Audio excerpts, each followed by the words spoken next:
Welcome to science দাদা। আজকের এই ভিডিওতে ক্লাস 12-এর সেমিস্টার 4-এর কেমিস্ট্রি একটি গুরুত্বপূর্ণ চ্যাপ্টার ডি এবং এ ব্লক মৌল অর্থাৎ D and a block element, এই চ্যাপ্টারটা সম্পূর্ণ অ্যানালাইসিস করব এবং বিগত বছর অর্থাৎ প্রিভিয়াস ইয়ারে যে সমস্ত প্রশ্নগুলো এসেছিল সেই কোশ্চেনগুলো নিয়েও কিন্তু অ্যানালাইসিস করব। তোমাদের এই চ্যাপ্টারে ফুল মার্কস থাকবে 6, অর্থাৎ 3x2 অর্থাৎ 6 মার্কস কিন্তু থাকবে এই চ্যাপ্টারে। ঠিক আছে, 3 মার্কের দুটো প্রশ্ন তোমাকে অ্যান্সার করতে হবে। হ্যাঁ, 3 মার্কে তোমাকে 4টা প্রশ্ন দেবে, তো এই 4টে প্রশ্নের মধ্যে যে কোনো দুটো তোমাকে কিন্তু করতে হবে, তাহলে টোটাল নাম্বার কিন্তু 6। আচ্ছা, এই চ্যাপ্টারে মেইনলি আমরা কি পড়ব? এই চ্যাপ্টারে পর্যায় সারণীতে যে ডি আর এ ব্লক মৌল রয়েছে তাদের অবস্থান কোথায় রয়েছে এটা পড়ব। তারপর সন্ধিগত অর্থাৎ যেটাকে আমরা বলি ডি ব্লক, আর অভ্যন্তরীণ সন্ধিগত মৌল যেটাকে বলি আমরা এ ব্লক, এই মৌলগুলোর ইলেকট্রন বিন্যাস পড়ব। তারপরে তড়িৎদ্বার বিভবের মানের ভিত্তিতে যে ভিন্ন ভিন্ন মৌলগুলোর কী হয়, জারণ অবস্থাগুলো আলাদা আলাদা হয়, সেটার তুলনামূলক স্থায়িত্বের ধারণাটা আমরা পড়ে নেব। K2Cr2O7 এবং KMnO4 এর যে মতো কয়েকটা গুরুত্বপূর্ণ যৌগ রয়েছে তাদের প্রিপারেশন, তাদের ক্যারেক্টারিস্টিক্স, তাদের স্ট্রাকচার এবং আমরা যেটা ইউজেস অর্থাৎ ব্যবহার, এই সমস্ত বিষয়গুলি কিন্তু আমরা পড়ব। তারপর ডি আর এ ব্লক মৌলসমূহের যে সাধারণ চরিত্র রয়েছে, পর্যায়ের গ্রুপ বরাবর এদের ধর্মাবলী, এই সমস্ত বিষয়গুলি আমরা আলোচনা করব। এ ব্লক মৌলসমূহের ধর্মাবলীর ব্যাখ্যা এবং ইলেকট্রন বিন্যাস, জারণ অবস্থা এবং রাসায়নিক চরিত্রের ভিত্তিতে ল্যান্থানয়েড এবং অ্যাক্টিনয়েড মৌলসমূহের মধ্যে তুলনামূলক আলোচনা কিন্তু আমরা এই চ্যাপ্টারে করব। ওকে, তাহলে প্রথমত দেখো, পর্যায় সারণীতে যে ডি ব্লক মৌলের মধ্যে 3 থেকে 12 যে গ্রুপ রয়েছে, ঠিক আছে, অর্থাৎ 3 থেকে 12 গ্রুপের মধ্যে যে সমস্ত মৌলগুলো রয়েছে সেখানে 4টা দীর্ঘ পর্যায়ের, প্রত্যেকটা পর্যায়ের কিন্তু ডি কক্ষকটা রয়েছেই, তাই তো। ডি কক্ষকটি কিন্তু ক্রমান্বয়ে ইলেকট্রন দ্বারা পূর্ণ থাকে। আর এ ব্লকে এমন সব মৌল অবস্থান করবে যাদের আমরা 4F আর 5F কক্ষকগুলো ক্রমান্বয়ে ইলেকট্রন দ্বারা পূর্ণ করব। এদের পর্যায় সারণীর কী হয় বলো তো, নিচে কিন্তু স্থান দেওয়া হয়েছে। আর ডি আর এ ব্লক মৌলসমূহ যথাক্রমে প্রায়শই আমরা কি বলতে পারি, সন্ধিগত ধাতু এবং অভ্যন্তরীণ সন্ধিগত ধাতু হিসেবেও কিন্তু আমরা চিহ্নিত করি ডি আর এ ব্লক মৌলগুলোকে। এরপরে সন্ধিগত ধাতুসমূহের 4টা সারি রয়েছে। এগুলো হচ্ছে যেমন ধরো 3D সারি, তারপর হচ্ছে 4D সারি, 5D সারি এবং 6D সারি। আচ্ছা, 3D সারি বলতে এক্ষেত্রে স্ক্যান্ডিয়াম থেকে জিঙ্ক অর্থাৎ Sc থেকে জিঙ্ক, এই যে কয়েকটা মৌল, এই টোটালকে আমরা হচ্ছে 3D সারি বলছি। 4D সারিকে Y থেকে CD, এই মানে মৌলগুলো, এই টোটালটাকে 4D সারি বলছি। আর 5D সারি হচ্ছে ল্যান্থানাইম থেকে হফনিয়াম, এই যে মৌলগুলো। আচ্ছা, HF থেকে হচ্ছে Hg, LA এবং HF থেকে HG, টোটালটাকে 5D সারি বলছি। আর 6D সারি হচ্ছে যেটা SC থেকে RF এবং CN ধাতুসমূহ কিন্তু অবস্থান করছে। আর অভ্যন্তরীণ সন্ধিগত মৌলসমূহের দুটো সারি রয়েছে, একটা হচ্ছে 4F সারি আর একটা হচ্ছে 5F সারি। 4F সারির মধ্যে CE থেকে LU পর্যন্ত, আর 5F এর হচ্ছে TH থেকে LR, যথাক্রমে আমরা কি বলি, ল্যান্থানয়েড আর অ্যাক্টিনয়েড নামে কিন্তু এই 4F আর হচ্ছে 5F সারি কিন্তু মানে পরিচিত। তাহলে 4F সারিটাকে আমরা বলছি ল্যান্থানয়েড আর 5F সারিটাকে বলছি অ্যাক্টিনয়েড। মনে থাকবে এই যে ল্যান্থানয়েড, অ্যাক্টিনয়েড, এই সমস্ত ব্যাপারগুলো কোনটা সিরিজকে কী বলে এটা কিন্তু ভালো করে দেখে রাখবে। এবার গ্রুপ 12 এর 3টা মৌল কী হতে পারে? আচ্ছা, জিঙ্ক, ক্যাডমিয়াম আর হচ্ছে মার্কারি, তাই তো। জিঙ্ক, সিডি বলতে ক্যাডমিয়াম আর মার্কারি বলতে Hg। তাহলে এই 3টা মৌল আমরা জানি, এরা কিন্তু ভূমিস্তর বা সাধারণ জারণ স্তরের ইলেকট্রন বিন্যাস কী হবে বলতো, D⁻10 অর্থাৎ D10 পূর্ণ হওয়ার জন্য এদের আমরা সন্ধিগত মৌল হিসেবে ধরি না। যেহেতু আচ্ছা, সন্ধিগত মৌলের ক্ষেত্রে আমরা সবসময় মনে রাখবে যে ডি এর ক্ষেত্রে কিন্তু ফুল ফিল হবে না, এক্ষেত্রে হাফ ফিল হতে হবে। কি হতে হবে? হাফ ফিল্ড, মনে থাকবে, হাফ ফিল হতে পারবে। কিন্তু এক্ষেত্রে দেখো D10 বলতে এটা আমরা ফুল ফিল বলছি, ফুল ফিল্ড অর্থাৎ পরিপূর্ণ, ঠিক আছে। তো ফুল ফিল্ডের জন্য কিন্তু এক্ষেত্রে আমরা একে সন্ধিগত মৌল হিসেবে গণ্য করব না। যাদের ইলেকট্রন বিন্যাসে হাফ ফিল অর্থাৎ ডি এর ক্ষেত্রে হাফ ফিল্ড হবে তাদের ক্ষেত্রে কিন্তু আমরা সন্ধিগত মৌল বা ডি ব্লক মৌল কিন্তু বলবো। এরপরে সন্ধিগত মৌল যেটা ডি ব্লক, দেখো পর্যায় সারণীতে এদের অবস্থান কি, ডি ব্লক মৌলগুলি পর্যায় সারণীর দুপাশে যেটা এস আর পি ব্লক রয়েছে তাদের কিন্তু মধ্যবর্তী যে বড় অঞ্চলটা সেটাকে আমরা কি বলছি, ডি ব্লক সিরিজ বা ডি ব্লক মৌলগুলি তাদের ওখানেই স্থান দেওয়া হয়েছে। তো পরমাণুর সবচেয়ে বাইরের কক্ষে পূর্ববর্তী যে শক্তি স্তর রয়েছে সেটা ডি কক্ষকটা ক্রমান্বয়ে ইলেকট্রন গ্রহণ করার মাধ্যমে কিন্তু সন্ধিগত ধাতুর 4টা সারি যেটা 3D, 4D, 5D এবং 6D, এই সমস্ত মানে সারিগুলো কিন্তু পাওয়া যাচ্ছে। ডি ব্লক মৌলসমূহের যদি সাধারণ ইলেকট্রন বিন্যাস বলি তাহলে কি হয় বলো তো, n-1, d 1 থেকে 10, ns 1 থেকে 2। অনেক ইম্পর্টেন্ট, ভালো করে দেখে রাখবে। তাহলে n-1, ঠিক আছে, n এর বলতে কি এখানে 1 2 3 4 যেটা যেটা মান দেওয়া থাকবে ওটা বসাবে। তারপর d হচ্ছে 1 থেকে 10 হয়, আর ns সেম এখানে n এর মানটা বসাবে, ns 1 থেকে 2। এটাই হচ্ছে আমাদের ডি ব্লক মৌলসমূহের কিন্তু সাধারণ ইলেকট্রন বিন্যাস, ঠিক আছে। এবার ভিতরের কক্ষকটি যেটা n-1 দ্বারা বোঝানো হয়, ঠিক আছে, বোঝায় যার মধ্যে কি হয় 1 থেকে 10টা ইলেকট্রন কিন্তু থাকতে পারে। n-1 এর মধ্যে কত 1 থেকে 10টা ইলেকট্রন থাকতে পারবে। আর সবচেয়ে বাইরে অর্থাৎ সর্ববহিস্থ কি n.s কক্ষকটিতে একটা বা সর্বাধিক দুটো ইলেকট্রনই থাকতে পারবে। তাহলে ns এর মধ্যে খালি একটা বা দুটো থাকতে পারবে, আর n-1 যেটা রয়েছে সেখানে 1 থেকে 10টা ইলেকট্রন কিন্তু থাকতে পারবে। ওকে, ভালো করে কিন্তু দেখে নাও। তাহলে ভেতরের কক্ষকে n-1 এর ক্ষেত্রে 1 থেকে 10টা থাকতে পারবে, আর সর্ববহিস্থ বাইরে যে ns রয়েছে সেই কক্ষকটাতে শুধুমাত্র একটা বা দুটো ইলেকট্রনই কিন্তু থাকতে পারবে। এরপর দেখো জিঙ্ক, ক্যাডমিয়াম, মার্কারি এবং সিএন এর সর্ববহিস্থ কক্ষের ইলেকট্রন সংখ্যা কি হয়? ইলেকট্রন বিন্যাসকে আমরা বলতে পারি n-1 d10 ns2। তাহলে সাধারণ সংখ্যার দ্বারা কিন্তু এটা ভেবে আমরা প্রকাশ করতে পারি। আচ্ছা, এই সমস্ত মৌলের কক্ষকগুলির ভূমিস্তর এমনকি স্বাভাবিক জারণ স্তরও কিন্তু ইলেকট্রন দ্বারা পূর্ণ থাকছে, সেজন্য এদের আমরা সন্ধিগত মৌল হিসেবে বিবেচনা করতে পারবো না। এটা আমি আগেই প্রথমেই বললাম যে সন্ধিগত মৌল হতে গেলে যে সর্ববহিস্থ কক্ষ রয়েছে তার ক্ষেত্রে কিন্তু হাফ অর্থাৎ অর্ধপূর্ণ ইলেকট্রন বিন্যাস থাকতে হবে, অর্ধপূর্ণ ইলেকট্রন দ্বারাই পরিপূর্ণ থাকতে হবে, তাই তো। কিন্তু এক্ষেত্রে যেহেতু পরিপূর্ণ রয়েছে অর্থাৎ ফুলফিল, সেজন্য আমরা জিঙ্ক, ক্যাডমিয়াম, মার্কারিকে কিন্তু সন্ধিগত মৌলরূপে বিবেচনা করতে পারি না। মোস্ট ইম্পর্টেন্ট কোশ্চেন, তো পরীক্ষায় কিন্তু আসার চান্সেস রয়েছে। তো ভালো করে কিন্তু এই বিষয়টা হাফ ফিল ফুলফিল তো ভালো করে কিন্তু দেখবে কোন কোন মৌলের ক্ষেত্রে আমরা সন্ধিগত মৌল বলছি না, কিসের জন্য বলছি না, কারণটাও আমি বললাম। তো অবশ্যই কিন্তু ভালো করে দেখে রাখবে। ওকে, দেখো কেমিস্ট্রির ক্ষেত্রে কিন্তু চ্যাপ্টার 1 চ্যাপ্টার 2 দেওয়া হয়েছে, এর পাশাপাশি বায়োলজি, ম্যাথ, তারপর হচ্ছে তোমাদের ফিজিক্স, প্রত্যেকটা সাবজেক্টের কিন্তু চ্যাপ্টার ওয়াইজ আমরা দিচ্ছি সেমিস্টার 4-এ। তো অবশ্যই কিন্তু তোমরা পাশে থেকেও সাপোর্ট করো আর সাবস্ক্রাইব করো। আর হ্যাঁ, এই ভিডিওগুলো কিন্তু প্রচুর পরিমাণে তোমাদের ফ্রেন্ডের মধ্যে শেয়ার করে দাও। এই যে থিওরি ক্লাসের মধ্যে কিন্তু দেখবে আমরা অনেক কোয়েশ্চেন অ্যানালাইসিস করছি। এর পাশাপাশি এর পরের ভিডিওগুলোতে অর্থাৎ যখনই আমাদের থিওরি ক্লাস কমপ্লিট হয়ে যাবে তারপরে কিন্তু টোটাল চ্যাপ্টারের ওপর অর্থাৎ এক একটা চ্যাপ্টারের ওপর কিন্তু শুধুমাত্র কোয়েশ্চেন অর্থাৎ সাজেশন টাইপসের কোয়েশ্চেন নিয়ে অ্যানালাইসিস করা হবে। তো অবশ্যই চ্যানেলটাকে সাবস্ক্রাইব করো আর পুরো দমে এই ভিডিওগুলো কিন্তু তোমাদের ফ্রেন্ডের মধ্যে শেয়ার করে দাও, আর অবশ্যই বলবো পাশে থেকো। ওকে, দেখো একটা কোয়েশ্চেন যে স্ক্যান্ডিয়াম একটি সন্ধিগত মৌল কিন্তু জিঙ্ক সন্ধিগত মৌল নয় কেন, জাস্ট ওই কারণটাই। তাহলে দেখো জিঙ্কের ক্ষেত্রে যদি আমি বলি পারমাণবিক সংখ্যা কত হয় 21। তো অবশ্যই তোমাদের কিন্তু পারমাণবিক সংখ্যাগুলো মনে রাখতে হবে, 1 থেকে 30 অন্তত তো মনে রাখাই দরকার। ওকে, দেখো স্ক্যান্ডিয়ামের ভূমিস্তর ইলেকট্রন বিন্যাস কী হয় 3d1 হয়, যেটা ডি কক্ষকটি ইলেকট্রন দ্বারা আংশিকভাবে পূর্ণ। দেখো d1 3d1 মানে কি 1 রয়েছে, তাহলে 1 মানে এটা আংশিকভাবে পূর্ণ। আচ্ছা, আংশিকভাবে পূর্ণ থাকে। ওকে, তাই স্ক্যান্ডিয়াম একটা কি সন্ধিগত মৌল, তাহলে স্ক্যান্ডিয়াম একটা হচ্ছে সন্ধিগত মৌল হলো। এবার অন্যদিকে তুমি ভাবো যদি যে জিঙ্কের ক্ষেত্রে ভূমিস্তর ইলেকট্রন বিন্যাস এবং জারিত অবস্থায় ইলেকট্রন বিন্যাসে কী হয় ডি কক্ষটি 3d0, এটা হবে 3d10। ওকে, 3d10 ইলেকট্রন দ্বারা পূর্ণ থাকে, তাই জিঙ্কে আমরা সন্ধিগত মৌলের অন্তর্ভুক্ত করছি না। প্রথমেই তো বললাম 3d10 যদি ডি কক্ষকটা ফুলফিল থাকে সেক্ষেত্রে সেটাকে আমরা সন্ধিগত মৌল রূপে বিবেচনা করব না। কিন্তু যখন 3d যদি হাফ থাকে, ধরো 1 থাকলো, বা যেটাকে আমরা হচ্ছে ফুলফিল থাকবে না 3d1 তো এটা হাফই বলা চলে, তাই তো। তাহলে এই ক্ষেত্রে কিন্তু আমরা সন্ধিগত মৌলর কথাটা অ্যাড করতে পারি, কিন্তু যাদের ক্ষেত্রে ফুলফিল রয়েছে তাদের ক্ষেত্রে কিন্তু আমরা পারবো না। ওকে, কোশ্চেনটা ইম্পর্টেন্ট, ভালো করে দেখবে। এরপরে সন্ধিগত মৌলসমূহের সাধারণ ধর্মাবলী। আচ্ছা দেখো, আমরা যদি বলি ক্যারেক্টারিস্টিক্স, সাধারণ ধর্মাবলী অবশ্যই আমাদের পড়তে হবে। তো ডি ব্লক মৌলের ক্ষেত্রে কী কী বৈশিষ্ট্য রয়েছে? প্রায় সমস্ত মৌলই সাধারণত কী হয় বলতো ধাতব মৌলগুলো প্রদর্শন করে। যেমন ধরো এদের কি থাকে উচ্চ প্রসারণ ক্ষমতা, নমনীয়তা থাকে, ঘাতসহ প্রবণতা থাকে, তারপর উচ্চ তাপ থাকে, তড়িৎ পরিবাহতাও থাকে এবং ধাতব দ্যুতিও থাকে।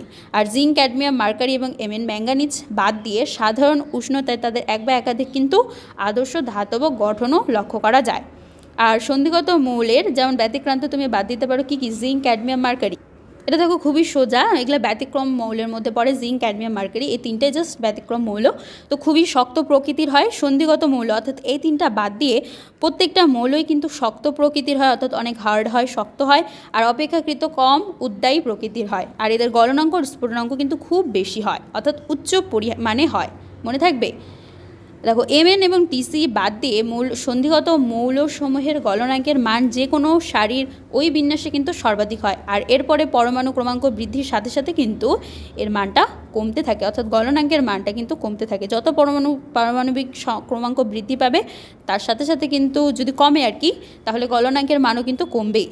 এবার যোজক ইলেকট্রনের সংখ্যা যদি বেড়ে যায় অর্থাৎ বেশি হয় বা বৃদ্ধি পেলে গঠিত বন্ধনের শক্তিও, যেটাকে বলি আমরা বন্ড এনার্জিও কিন্তু বেড়ে যাবে, ঠিক আছে। আর ধাতব প্রমাণ তড়িৎদ্বার বিভবের নির্ণয়ের ক্ষেত্রে আমাদের কি লাগবে, পরমাণু গঠন এনথালপি একটা গুরুত্বপূর্ণ কিন্তু শর্ত। এই গুরুত্বপূর্ণ শর্ত হওয়ার জন্যই উচ্চ পরমাণু গঠন এনথালপি বিশিষ্ট যে ধাতুগুলি রয়েছে তাদের, অর্থাৎ খুবই উচ্চ গলনাঙ্ক বিশিষ্ট ধাতুগুলোকে আমরা বলছি যে উচ্চ পরমাণু গঠন এনথালপি, অর্থাৎ তাদের ক্ষেত্রে খুব বেশি গলনাঙ্ক খুব বেশি হবে। আচ্ছা, এনথালপি বিশিষ্ট ধাতুগুলি রাসায়নিক বিক্রিয়ার সংগঠনের ক্ষেত্রে কিন্তু নোবেল গ্যাসের মতো আচরণ করবে। আচ্ছা, নোবেল গ্যাস যেমন কী কী হতে পারে জানো তোমরা? নোবেল গ্যাস যেমন হিলিয়াম, নিয়ন, আর্গন, ক্রিপ্টন, জেনন, তাই তো, যেটা হচ্ছে লাস্ট অর্থাৎ 18 শ্রেণী 18তে রয়েছে, সেই মৌলগুলোকে আমরা নোবেল গ্যাস বলি, তাই তো। সেই নোবেল গ্যাসের মতো কিন্তু আচরণ করবে।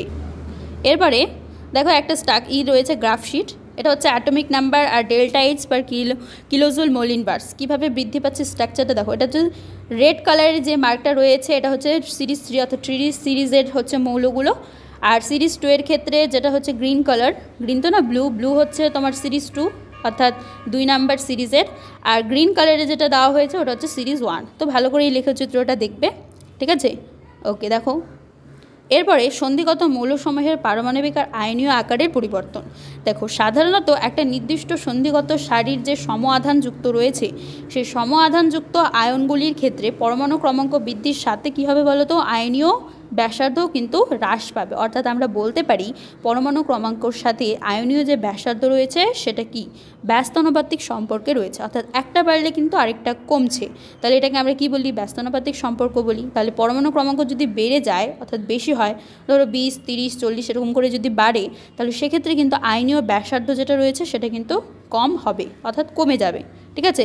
এর কারণটা কি? এর কারণটা খুবই সিম্পল, যে দেখো প্রতিটা ক্ষেত্রে নিউক্লিয়াসের যে আধান রয়েছে সেটা কিন্তু 1 একক করে বৃদ্ধি পাচ্ছে, ঠিক আছে, 1 একক করে। এবার বৃদ্ধির সাথে সাথে কি হচ্ছে, ডি কক্ষকে একটা করে নতুন ইলেকট্রন প্রবেশ করছে, অর্থাৎ নতুন করে একটা ইলেকট্রন অ্যাড হচ্ছে। এবার যেহেতু অ্যাড হচ্ছে তাহলে সেক্ষেত্রে লক্ষ্য করো ডি ইলেকট্রনের ক্ষেত্রে আবরণী প্রভাব, যেটাকে আমরা বলি ইংলিশে শিল্ডিং এফেক্ট, ঠিক আছে, আবরণীর প্রভাব ততটা কিন্তু কার্যকরী হচ্ছে না, আর তাই নিউক্লিয়াস আধান আর সর্ববহিস্থ কক্ষকের ইলেকট্রনগুলোর মধ্যকার যে স্থির তড়িৎ আকর্ষণ বল সেটা কিন্তু বেড়ে যাচ্ছে। এবার স্থির তড়িৎ আকর্ষণ বল বেড়ে যাওয়ার জন্যই কিন্তু আমরা বলতে পারি আয়নীয় ব্যাসার্ধটা কমে যাচ্ছে। তাহলে নির্দিষ্ট যে কোনো একটা সারির মৌলগুলির পারমাণবিক ব্যাসার্ধের ক্ষেত্রেও একই প্রবণতা কিন্তু লক্ষ্য করা যায়, তবে একটি সারির মধ্যে এই পরিবর্তন কিন্তু খুবই কম পরিমাণে লক্ষ্য করা যায়। তাহলে বুঝলে তো, মেনলি শিল্ডিং ইফেক্ট মানে কম হয়ে যাচ্ছে এবং নিউক্লিয় আধান আর হচ্ছে সর্ববহিস্থ কক্ষের ইলেকট্রনগুলির মধ্যকার স্থির তড়িৎ আকর্ষণ বলটা কিন্তু বৃদ্ধি পাচ্ছে। এবার স্থির তড়িৎ আকর্ষণ বল বৃদ্ধির জন্য কিন্তু আয়নীয় ব্যাসার্ধটা কমে যাচ্ছে।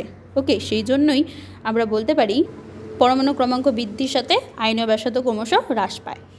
দেখো এক্ষেত্রে এটাও একটা লেখচিত্র রয়েছে, রেডিয়াস ন্যানোমিটারে দেওয়া রয়েছে, আর trends in atomic radii of transition element, অর্থাৎ কী করে চেঞ্জ হচ্ছে দেখো, এই স্কেলটা ভালো করে দেখো, অর্থাৎ গ্রাফশিটটা। ওকে, দেখলে? এরপরে নেক্সট দেখো, প্রথম 3D সারির মৌলগুলির আয়নীয় বা পারমাণবিক ব্যাসার্ধের মান দ্বিতীয় 4D সারির মৌলগুলি থেকে কিন্তু যথেষ্ট পরিমাণে বেশি হয়, অর্থাৎ 3D থেকে কিন্তু সারির যে মৌলগুলি রয়েছে তাদের আয়নীয় বা পারমাণবিক ব্যাসার্ধ কিন্তু 4D থেকে অনেক বেশি। আবার যদি তুমি তৃতীয়র ক্ষেত্রে ভাবো, অর্থাৎ 5D সারির যে মৌলগুলি রয়েছে তাদের আয়নীয় বা পারমাণবিক ব্যাসার্ধের মান দ্বিতীয় থেকে কিন্তু আবার মানে প্রায় ইকুয়াল বলতে পারো, ঠিক আছে। আচ্ছা, এই ঘটনা থেকে এটাই প্রমাণিত হয় যে 5D সারির মৌলগুলিতে একটা ইলেকট্রন পূর্তি শুরু করার কারণের জন্য বা শুরু হওয়ার জন্যই কিন্তু পূর্বে অবশ্যই 4F কক্ষকটি ইলেকট্রন দ্বারা পূর্ণ করতে হবে, অর্থাৎ অবশ্যই আগে আমাদের 4F কক্ষকটাকে ফুলফিল করতে হবে, তারপরে কিন্তু আমরা এই পার্টটা পাবো, তাই না। 5D কক্ষকের পূর্বে 4F কক্ষকটিকে ইলেকট্রন দ্বারা পূর্ণ করার ফলে কিন্তু আমরা পারমাণবিক ব্যাসার্ধে যে ধারাবাহিক অবনমন ঘটছে সেটা আমরা লক্ষ্য করতে পারবো। আচ্ছা, এই যে সংক্রমণ অর্থাৎ পারমাণবিক পূর্ণ সংখ্যার ফলে যে পারমাণবিক ব্যাসার্ধটা একই ধারাবাহিক রয়েছে, এই টোটালটাকে আমরা কি বলছি, ল্যান্থানাইট সংকোচন বলছি। ওকে, ল্যান্থানাইট সংকোচনটা ইম্পর্টেন্ট, তো ভালো করে দেখবে। ওকে, সন্ধিগত মৌলগুলির পরমাণু গঠন এনথালপি উচ্চ হয় কেন? দেখো এদের মধ্যে অধিক সংখ্যক কী থাকে বলো তো, অযুগ্ম ইলেকট্রন অর্থাৎ অড ইলেকট্রন থাকে। এবার এই অড ইলেকট্রন থাকার জন্য এদের মধ্যে কী হয়, আন্তঃপারমাণবিক মিথস্ক্রিয়া অপেক্ষাকৃত বেশি হয়। সেজন্যই অণুগুলির মধ্যে একটা শক্তিশালী বা স্ট্রং বন্ড তৈরি হয়। এর ফলেই কিন্তু এদের পরমাণু গঠন এনথালপির মানও উচ্চ হয়ে যায়। তাহলে মেন কনসেপ্টে কি, এদের মধ্যে কী থাকে, অড ইলেকট্রন থাকে, যেটাকে আমরা বাংলা বলি অযুগ্ম ইলেকট্রন। এবার অযুগ্ম ইলেকট্রন থাকার জন্য এদের মধ্যে আন্তঃপারমাণবিক মিথস্ক্রিয়াটাও কিন্তু অনেক বেশি হয়ে যায়। সেই জন্য অণুগুলির মধ্যে একটা কী হয়, শক্তিশালী বন্ধন তৈরি হয়, আর এর ফলস্বরূপ এদের পরমাণু গঠন এনথালপিটার মানও কিন্তু উচ্চ হয়ে যায়। এটাও ইম্পর্ট্যান্ট একটা প্রশ্ন, ভালো করে দেখবে, ঠিক আছে। এরপরে আয়ন এনথালপি। দেখো, ভেতরের ডি কক্ষকে ইলেকট্রন প্রবেশ করার মাধ্যমে কি হয়, নিউক্লিয় আধানটা বৃদ্ধি পাচ্ছে। অর্থাৎ ডি কক্ষকে যখন ইলেকট্রন প্রবেশ করবে তখন নিউক্লিয়ার যে চার্জ রয়েছে অর্থাৎ নিউক্লিয় আধানটা কিন্তু বেড়ে যাবে। এবার এই বেড়ে যাওয়ার কারণেই কি হয়, প্রতিটা সন্ধিগত সারির বাম দিক থেকে ডান দিকে অগ্রসর যদি আমরা হই তাহলে কিন্তু আয়নন এনথালপি ক্রমশ কী হবে, বৃদ্ধি পাবে। এই জন্য বলা হয় পর্যায় সারণীর বাম দিক থেকে ডান দিকে গেলে কি হয়, আয়নন এনথালপির মানটা কিন্তু বৃদ্ধি হচ্ছে। কেন হচ্ছে, কারণ ডি কক্ষকে এক একটা ইলেকট্রন প্রবেশ করছে। এবার যেহেতু ইলেকট্রন প্রবেশ করছে তার মধ্যে, তাহলে তার ক্ষেত্রে কী হচ্ছে, আমাদের নিউক্লিয় আধানটা কিন্তু বৃদ্ধি হচ্ছে অর্থাৎ বেড়ে যাচ্ছে। সেজন্য বাম দিক থেকে যদি আমরা ডান দিকে যাই পর্যায় সারণী, তাহলে এনথালপির মানটা কিন্তু বৃদ্ধি পাচ্ছে। ওকে, আয়নায়ন এনথালপির মান যে তিনটা বিষয়ের উপর নির্ভর করে সেগুলো হলো, দেখো আয়নায়ন এনথালপি তিনটা বিষয়ের উপর নির্ভর করে। প্রথমত, নিউক্লিয়াস আর প্রতিটা ইলেকট্রনের যে মধ্যকার আকর্ষণ বল, সেটা ইলেকট্রন সমূহের নিজেদের মধ্যকার বিকর্ষণ বল এবং শক্তির হস্তান্তর, ঠিক আছে। এবার শক্তির স্তরগুলোর স্থায়িত্বের ওপর শক্তির বিনিময়ের প্রভাব কিন্তু রয়েছে। সমশক্তি সম্পন্ন কক্ষগুলিতে যদি একই ঘূর্ণনযুক্ত ইলেকট্রনের যত সংখ্যক জোড়া উপস্থিত থাকবে তার সাথে আমরা বলতে পারি শক্তির হস্তান্তরের পরিমাণও প্রায় কী হবে, ইকুয়াল হবে, যেটা হচ্ছে সমানুপাতিক সম্পর্ক কিন্তু রয়েছে। সমশক্তি সম্পন্ন কক্ষগুলি যে সেটটিতে সর্বাধিক সংখ্যক অযুগ্ম ইলেকট্রন অর্থাৎ অড ইলেকট্রন থাকবে এবং একই ঘূর্ণনযুক্ত ইলেকট্রন থাকবে, সেটিই হবে সর্বনিম্ন শক্তি স্তরের সেট, যেটাকে বলা হয় হুন্ডের নিয়ম। এটা হুন্ড নামে একজন সায়েন্টিস্ট ছিলেন, তিনিই কিন্তু এই থিওরিটা দিয়েছিলেন অর্থাৎ এটা প্রমাণ করেছিলেন। শক্তির বিনিময় শক্তি স্তরের স্থায়িত্বের জন্য কিন্তু দায়ী। আচ্ছা, শক্তি স্তরের স্থায়িত্বের বৃদ্ধির ফলে আয়ন তৈরি করার প্রক্রিয়াটিকে আমরা কি বলি, আয়নাইজেশন এক্ষেত্রে আরও কঠিন হয়ে পড়বে। ওই বিন্যাসের ক্ষেত্রে শক্তির বিনিময়ের পরিমাণও কী হয়ে যাচ্ছে, হ্রাস পাচ্ছে না। Mn2+ অর্থাৎ ম্যাঙ্গানিজ 2+ আয়নের ইলেকট্রন বিন্যাস কী হয়, 3d5 4s1 হয়, অর্থাৎ সর্ববহিস্থ কক্ষের ইলেকট্রন বিন্যাসটা কিন্তু লেখা হয়েছে। আর ক্রোমিয়াম প্লাস আয়নের ক্ষেত্রে হচ্ছে 3d5 হয়। সেজন্য আমরা বলতে পারি যে ক্রোমিয়াম প্লাস আয়ন থেকে ম্যাঙ্গানিজ 2+ আয়নের কিন্তু আয়নায়ন এনথালপিটা কম হচ্ছে। এবার সিমিলার হয়তো তুমি যদি ফেরাস আয়নের ক্ষেত্রে ভাবো, Fe2+ আয়নের ইলেকট্রন বিন্যাস কী হয়, d6 হয়, এবং ম্যাঙ্গানিজ 2+ আয়নের ক্ষেত্রে ইলেকট্রন বিন্যাস হয় d5। ওকে, এ কারণেই Mn2+ আয়ন থেকে Fe2+ আয়নের এনথালপি কম হচ্ছে। সন্ধিগত ধাতু সমূহের সর্বনিম্ন সাধারণ জারণ স্তর কত হয়, +2 হয়। এটা অনেক ইম্পর্টেন্ট একটা লাইন, ভালো করে দেখবে। তাহলে সন্ধিগত ধাতু সমূহের সর্বনিম্ন সবচেয়ে কম যদি সাধারণ জারণ সংখ্যা বলা হয় সেটা হয় +2, মনে থাকবে তো, খুবই সোজা। ওকে, এরপরে দেখো oxidation states of the first row transition metal, অর্থাৎ প্রথম সারির যে মৌলগুলি রয়েছে তাদের ক্ষেত্রে কমন যদি বলো জারণ সংখ্যা অক্সিডেশন নাম্বার সেটা কত। দেখো স্ক্যান্ডিয়ামের ক্ষেত্রে কী হয় বলো তো, এটাও দেখে রাখবে ভালো। স্ক্যান্ডিয়ামের ক্ষেত্রে +3 হয়, টাইটেনিয়ামের ক্ষেত্রে +2 হতে পারে, +3 হতে পারে, আর হচ্ছে +4 হয়, ঠিক আছে। ভ্যানাডিয়ামের ক্ষেত্রে +2 +3 +4 +5 হয়, আর ক্রোমিয়ামের ক্ষেত্রে +2 +3 +4 +5 +6 হয়। আর ম্যাঙ্গানিজ সব থেকে বেশি দেখো জারণ সংখ্যা 7 অবধি, অর্থাৎ +2 থেকে +7 অবধি জারণ সংখ্যা কার মধ্যে দেখা যায়, ম্যাঙ্গানিজের মধ্যে। এটা একটা প্রশ্নও হয়, সর্বাধিক জারণ সংখ্যা বা অনেক বেশি জারণ সংখ্যা কার ক্ষেত্রে দেখা যায়, ম্যাঙ্গানিজের ক্ষেত্রে। +2 হয়, +3 হয়, +4 হয়, +5 হয়, +6 হয়, +7 হয়, মনে থাকবে তো। এবার ফেরাসের ক্ষেত্রে কী হয় বলো তো, +2 হয়, +3 হয়, +4 আর +6।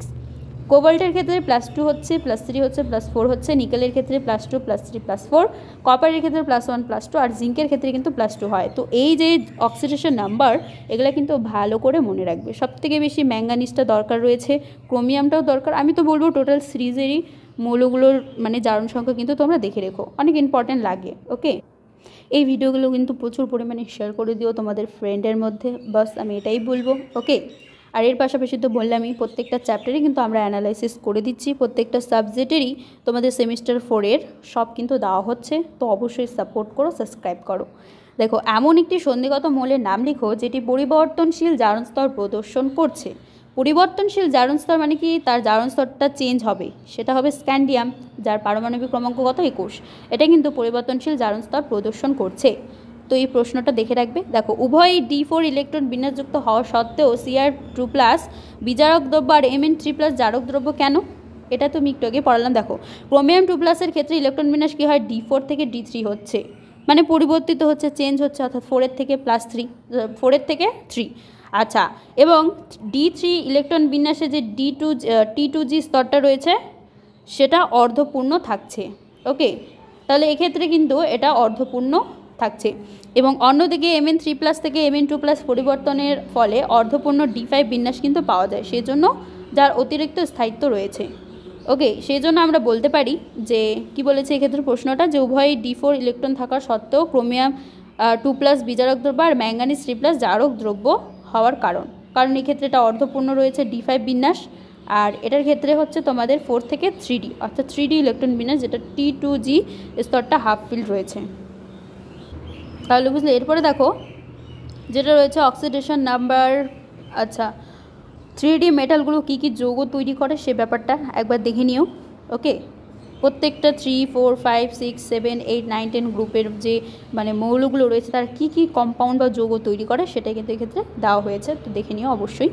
দেখো, VO2+ less than Cr2O7 2 less than MnO4 জারণ ক্ষমতার এই ঊর্ধ্বক্রমটিকে তোমরা কীভাবে ব্যাখ্যা করবে? দেখো, এর কারণটা কি বলো তো, এরা হলো বিজারিত হয়ে যে নিম্ন জারণ স্তরের ধাতব আয়ন তৈরি করে, তাদের স্থায়িত্ব ক্রমানুসারে কিন্তু বৃদ্ধি হচ্ছে, অর্থাৎ এরা বিজারিত হচ্ছে এবং বিজারিত হয়ে অর্থাৎ নিম্ন যে জারণ স্তর, দেখো প্রথমত প্লাস সব থেকে কম, তারপরে কিন্তু 2-, তারপরে মাইনাস, জাস্ট ধাতব আয়ন তৈরি করছে আর তাদের স্থায়িত্ব ক্রমানুসারে বৃদ্ধি পাচ্ছে। এটাই কিন্তু এখানে লক্ষ্য করা হয়েছে বা দেখানো হয়েছে।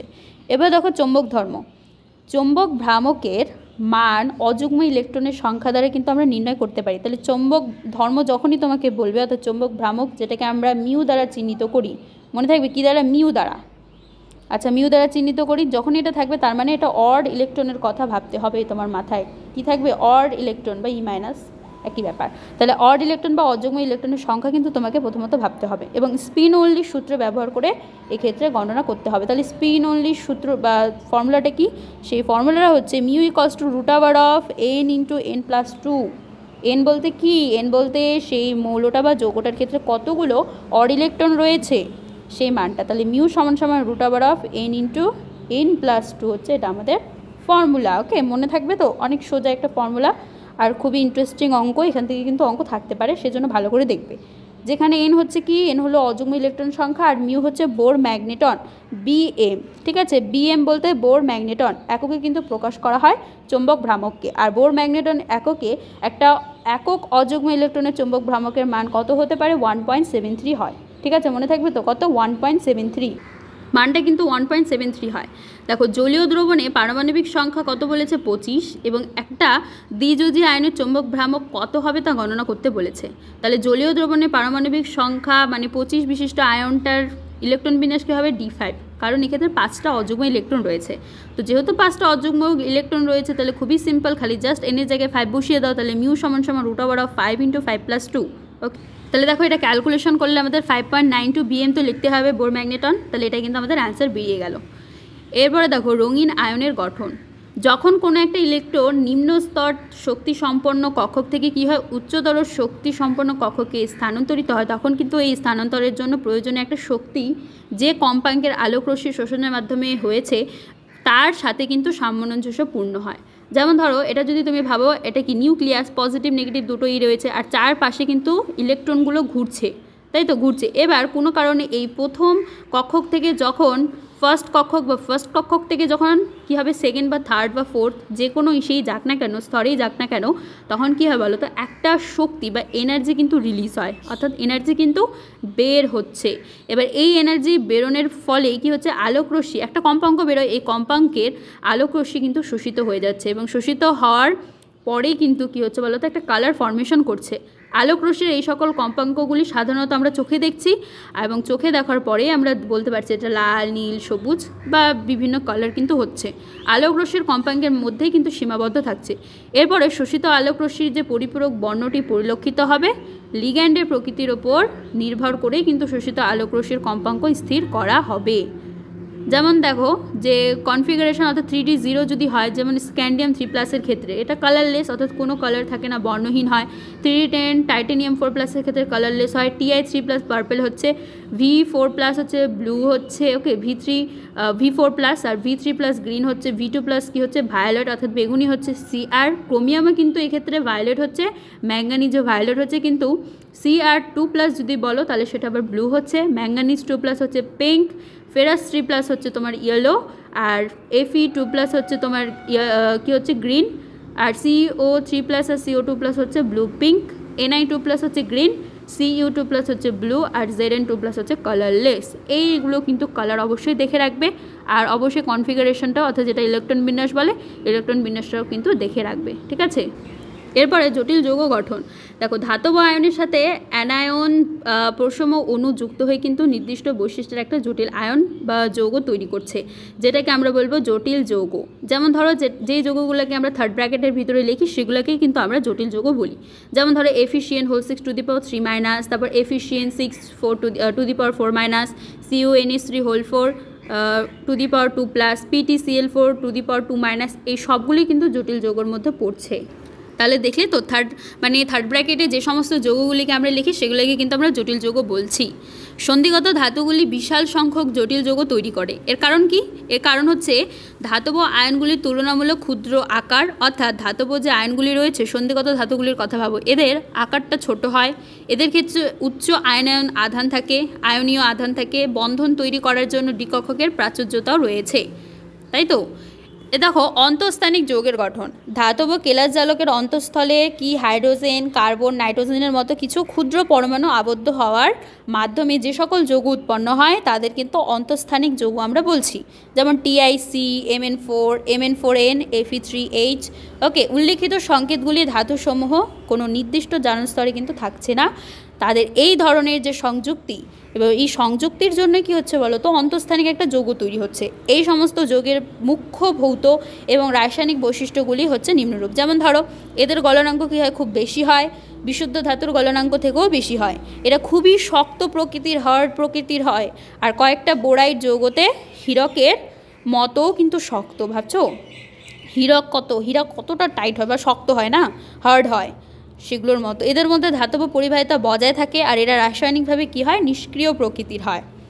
জারণ স্তরের অসামঞ্জস্যতা, যেটা বলে ডিসপ্রপোর্শনেশন, বলতে কি বোঝায় একটা উদাহরণ দিতে বলছে।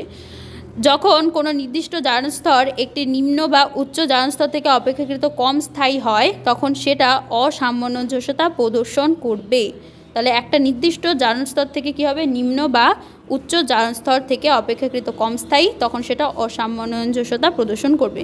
যেমন ম্যাঙ্গানিজ 4 এবং ম্যাঙ্গানিজ 7 থেকে আম্লিক দ্রবণে কিন্তু ম্যাঙ্গানিজ অপেক্ষাকৃত অস্থায়ী প্রকৃতির হয়। দেখো রিয়াকশনটা কি বলেছে, যে 3 অণু MnO4 2- + 4H+, এক্ষেত্রে কি তৈরি হচ্ছে, 2 MnO4- আর ম্যাঙ্গানিজ ডাইঅক্সাইড অর্থাৎ MnO2, আর 2 অণু কিন্তু সাইড প্রোডাক্ট হিসেবে জল তৈরি হচ্ছে।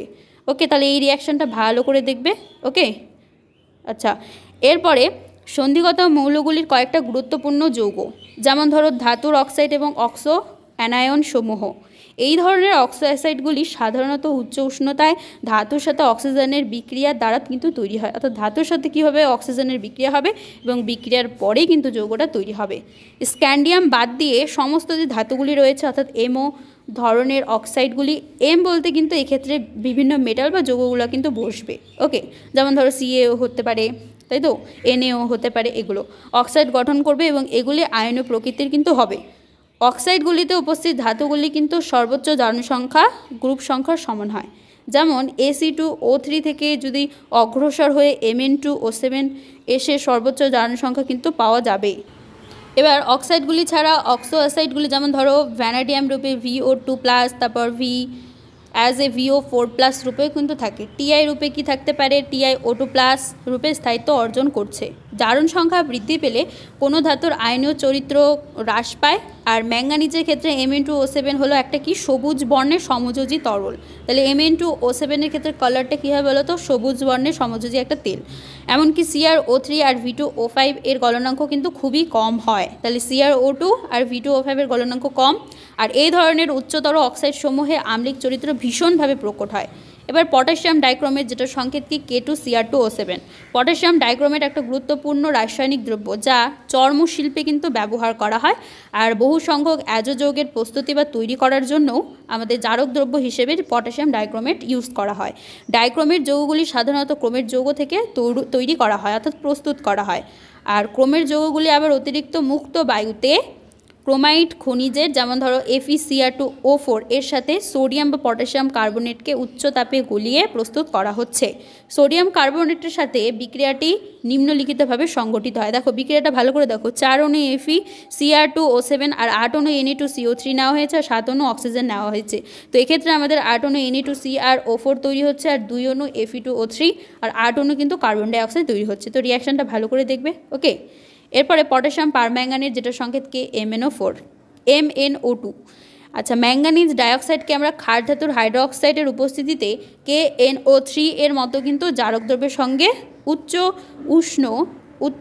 উষ্ণ উত্তপ্ত করে বিগলিত পটাশিয়াম পারম্যাঙ্গানেট প্রস্তুত করতে পারি। আচ্ছা, এই প্রক্রিয়ায় গাঢ় সবুজ বা K2MnO4 উৎপন্ন হয়, যা প্রশম বা আম্লিক দ্রবণে কিন্তু অসামঞ্জস্যতা প্রদর্শন করে এবং পারম্যাঙ্গানেট তৈরি করে, উৎপন্ন হয়। দেখো সইটা দেখে নাও, MnO2 প্লাস 4 অণু পটাশিয়াম হাইড্রোক্সাইড নিয়েছে আর হচ্ছে 1 অণু অক্সিজেন। তো এই ক্ষেত্রে আমাদের K2MnO4 2 অণু তৈরি হচ্ছে আর 2 অণু জল। এবার 3 অণু MnO2 2- প্লাস 4H+, এর থেকে আমাদের তৈরি হচ্ছে 2 MnO4- প্লাস হচ্ছে MnO2 প্লাস হচ্ছে 2 অণু জল। ল্যান্থানয়েড সমূহ, দেখো এই ক্ষেত্রে এটা আয়নিক রেডিয়াস আর হচ্ছে অ্যাটমিক নাম্বার, এটা লেখচিত্রটা ভালো করে দেখবে, ঠিক আছে। এরপর দেখো ল্যান্থানাইট সিরিজ অর্থাৎ শ্রেণীর যে মৌলগুলি রয়েছে তাদের ইলেকট্রন বিন্যাস সারি এখানে দেওয়া রয়েছে, নামগুলো দেওয়া রয়েছে। তো অবশ্যই এটাও চারটাও ভালো করে দেখবে, ঠিক আছে। দেখলে ওকে, ভালো করে দেখবে। ল্যান্থানাইট সমূহের সাধারণ বৈশিষ্ট্য, দেখো সমস্ত ল্যান্থানাইট মৌলগুলি কেমন হয় বলো তো, রূপালি সাদা বর্ণের হয় আর এরা নরম ধাতু হয়। আর বায়ুর সংশ্লেষে এরা দ্রুত মলিন হয়ে যায়, মানে নোংরা হয়ে যায়, অর্থাৎ বায়ুর যে যত সমস্ত গ্যাস রয়েছে টোটালটা কিন্তু এরা অ্যাবজর্ব করে নিতে পারে, অর্থাৎ দূষিত হয়ে যায়। মৌলগুলির কাঠিন্য পরমাণু ক্রমাঙ্ক বৃদ্ধির সাথে বৃদ্ধি পায়, অর্থাৎ যত পরমাণু ক্রমাঙ্ক বৃদ্ধি হবে তার কাঠিন্যতাও তত বেশি হবে। তারপর হচ্ছে সামারিয়ামের কাঠিন্য প্রায় ইস্পাত সদৃশ হয়, অর্থাৎ ইস্পাতের মতোই কিন্তু বলতে পারো। আর এদের গলনাঙ্ক কত হয় বলো তো, 1000 থেকে 1200 কেলভিন এর মাঝামাঝি হয়, অনেক বেশি গলনাঙ্ক। কিন্তু সামারিয়ামের কত 1623 কেলভিন উষ্ণতায় গলতে শুরু করে। তাহলে হচ্ছে সামারিয়ামের ক্ষেত্রে অনেক বেশি টেম্পারেচার আমাদের দিতে হবে, 1623। এমনি নর্মালি গলনাঙ্ক যদি তুমি বলো টেম্পারেচার সেটা কত 1000 থেকে 1200, কিন্তু তার থেকেও বেশি আমাদের কিন্তু উষ্ণতা দিতে হবে সামারিয়ামকে গলানোর জন্য, কত 1623 কেলভিন। তৃতীয় যে ল্যান্থানাইট আয়নগুলোর বেশিরভাগই কিন্তু কঠিন অবস্থায় এবং জলীয় দ্রবণের রঙিন বর্ণ তৈরি করছে। F ইলেকট্রনের উপস্থিতিতে বর্ণ প্রদর্শনের সম্ভাব্য কারণ কি বলো তো, এক্ষেত্রে La3+ এবং Lu3+ কোনো বর্ণ প্রদর্শন করে না, আর বাকি আয়নগুলি কিন্তু বর্ণ প্রদর্শন করবে। অর্থাৎ এক্ষেত্রে এই দুটো আয়ন যেটা রয়েছে La3+ আর Lu3+, এরা কোনো রকম কালার ফর্মেশন করবে না, কিন্তু বাকি যারা রয়েছে তারা কিন্তু কালার ফর্মেশন করবে, ওকে। তাহলে আমরা কি বুঝলাম, La3+ আর Lu2+ কোনো বর্ণ প্রদর্শন করবে না, আর বাকি আয়নগুলো কিন্তু বর্ণ প্রদর্শন করে। যদিও বর্ণালীর পটিগুলি খুবই সরু হয়, অর্থাৎ এক্ষেত্রে যে পটিগুলি রয়েছে অর্থাৎ বর্ণালী সেগুলো কিন্তু খুবই পাতলা হয়, আর ইলেকট্রনের স্থানান্তর বা স্তরে সীমাবদ্ধ থাকে বলেই এরকমটা কিন্তু বলে মনে করা হয়। F0 ধরনের অর্থাৎ La3+ এবং Ce4+ এবং F14 ধরনের অর্থাৎ Yb2+ এবং Lu3+ বাদ দিয়ে অন্যান্য সমস্ত ল্যান্থানাইট আয়নসমূহ কিন্তু পরাচুম্বকীয় ধর্ম প্রদর্শন করে, ওকে। দেখো আমি কিছু ইম্পর্টেন্ট কোশ্চেন তোমাদের বলবো, তো তোমরা অবশ্যই খাতা বের করে নাও এবং খাতা বের করে শুনে শুনে লেখো, আর অবশ্যই নাহলে ভিডিওটা এগিয়ে দেখে নেবে। দেখো LuOH হোল থ্রাইস, অর্থাৎ আমি বলতে পারি LuOH হোল থ্রাইস এবং LaOH হোল থ্রাইস, ঠিক আছে। এই দুটোর মধ্যে মানে LuOH হোল থ্রাইস অপেক্ষা LaOH বেশি ক্ষারীয় কেন, এই কোশ্চেনটা খুবই ইম্পর্টেন্ট, ঠিক আছে। এটা ইয়ারও কিন্তু এসেছিলো 2017-তে। তো আচ্ছা আমি চলো এই কোশ্চেনটা অ্যানালাইসিস করে দিই। দেখো LaOH অপেক্ষা LuOH বেশি ক্ষারীয় হওয়ার কারণটাই হচ্ছে ল্যান্থানাইট সংকোচন। আমরা ল্যান্থানাইট সংকোচন একটু আগে পড়লাম, তাই তো। তো লক্ষ্য করো ল্যান্থানাইট শ্রেণীতে কী হয়, বাম দিক থেকে যদি আমরা ডান দিকে যাই অর্থাৎ La থেকে Luর দিকে যাই, তাহলে পরমাণু ক্রমাঙ্ক বৃদ্ধির সাথে সাথে কী হবে বলো তো, 4f ইলেকট্রনগুলি কিন্তু দুর্বল আবরণী প্রভাব অর্থাৎ পোর শিল্ডিং ইফেক্ট এর কারণে নিউক্লিয়াসের কার্যকরী আধান বৃদ্ধি পাবে। এর ফলে পরমাণুর ব্যাসার্ধ কী হবে, ধীরে ধীরে কমতে থাকবে এবং একে আমরা বলছি ল্যান্থানাইট সংকোচন। এবার ব্যাসার্ধের প্রভাব দেখো, La3+ আয়নের ব্যাসার্ধ কী হয়, Lu3+ আয়নের ব্যাসার্ধ অপেক্ষা কিন্তু অনেক বেশি। অর্থাৎ আমি বলতে পারি যে La3+ গ্রেটার দেন Lu3+ হয়। মাথায় থাকবে তো। দেখো ক্ষারকীয়তা, ধাতব হাইড্রোক্সাইডগুলির ক্ষারকীয়তা ধাতব আয়নের আকার বৃদ্ধির সাথে সাথে কিন্তু বৃদ্ধি পায়। যেমন ধরো MOH ব্র্যাকেটের ভিতর হোল থ্রাইস রয়েছে, যৌগে M3+ এবং OH- আয়নের মধ্যে বন্ধন যত দুর্বল হবে OH- আয়ন তত সহজে কিন্তু নির্গত হতে পারবে এবং ক্ষারকীয়তা তত বাড়বে। তো যেহেতু La3+ আয়নের আকার Lu3+ অপেক্ষা বড়, তাই La3+ ও OH- এর মধ্যে কিন্তু দুর্বল মানে বন্ধন দুর্বল হয়, ফলে OH- সহজেই নির্গত হবে। সেজন্য আমরা বলতে পারি LaOH হোল থ্রাইস অপেক্ষাকৃত বেশি ক্ষারীয়। তাহলে মেন কনসেপ্ট কিন্তু ল্যান্থানাইট সংকোচনের জন্যই হচ্ছে এক্ষেত্রে। তো অবশ্যই কিন্তু ভালো করে দেখবে, এই প্রশ্নটা অনেক ইম্পর্টেন্ট। এরপরে আরেকটা মোস্ট ইম্পর্টেন্ট প্রশ্ন কি বলেছে যে KCl অর্থাৎ পটাশিয়াম ক্লোরাইড KCl, ঠিক আছে, KCl ও গাঢ় সালফিউরিক অ্যাসিড H2SO4, KCl আর H2SO4 এর সঙ্গে পটাশিয়াম ডাইক্রোমেটের যদি বিক্রিয়া করা হয় তাহলে কি হবে। দেখো পটাশিয়াম ডাইক্রোমেট আর পটাশিয়াম ক্লোরাইড এবং গাঢ় সালফিউরিক অ্যাসিডের সঙ্গে যদি আমরা উত্তপ্ত করি তাহলে একটা কমলা লাল রঙের ক্রোমিল ক্লোরাইড, যেটার সংকেত কি বলো তো, সংকেত হচ্ছে CrO2Cl2, CrO2Cl2, ওকে, CrO2Cl2, এটাকে বলা হয় ক্রোমিল ক্লোরাইড। এই গ্যাসটা কিন্তু তৈরি হবে আর এই বিক্রিয়াটি ক্রোমিল ক্লোরাইড পরীক্ষা নামেও কিন্তু পরিচিত। এটাও অনেক ইম্পর্টেন্ট, ঠিক আছে, মোস্ট ইম্পর্টেন্ট প্রশ্ন। এটা 2016-তে এসেছিলো, সেজন্য ভালো করে দেখবে।